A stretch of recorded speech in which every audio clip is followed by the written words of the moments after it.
ఈరోజు లోకంలో కూడా మనకు విపరీతమైనవి కనబడతాయండి. ఆ రోజు మనిషి పాపం చేయటానికి అవకాశం ఉన్నటువంటి చిన్న విషయమే మనిషి కంటిని ఆకర్షించింది కదా. నలకంత కనబడేటువంటి పాపమే ఆ రోజు మనిషి కన్నులను ఆకర్షించింది కదా. ఈరోజు వాక్యలేఖనం అంటోంది, నీ కళ్ళ చుట్టూ కనబడేదంత పాపమే అంటోంది వాక్యం. నీవు ఎతకాల్సిన పని లేదు, నీవు భూతత్వంలో పెట్టి చూడవలసినటువంటి పని లేదు పాపాన్ని. నువ్వు కన్ను జస్ట్ ఎలా తిప్పితే చాలు నీ కంటికి కనబడేది పాపమే.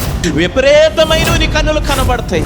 వాస్తవానికి మనకు కనబడేవి అవన్నీ కూడా చాలా విపరీతమైనవి, భయంకరమైనవి, మోసపూరితమైనటువంటివి. కానీ మనకు ఎలా కనబడతాయంటే, ఆ రోజు హవ్వ కళ్ళకి అందమైనది కనబడింది చూసావా, ఈరోజు మన కళ్ళకి ఆ విపరీతమైనటువంటి పాపం అందమైనదిగాను, రమ్యమైనదిగాను, వివేకం ఇచ్చేటువంటి మంచిదిగాను మనకు కనబడుతూ ఉంటుంది పాపం. ఈ విపరీతమైనవి మనకు కళ్ళకు కనబడినప్పుడు వాటి నుంచి మన కన్నులను గనక కాపాడుకోకపోతే ఏమవుతుంది అనేటువంటి విషయాన్ని మనం జాగ్రత్తగా పరిశీలన చేద్దాం.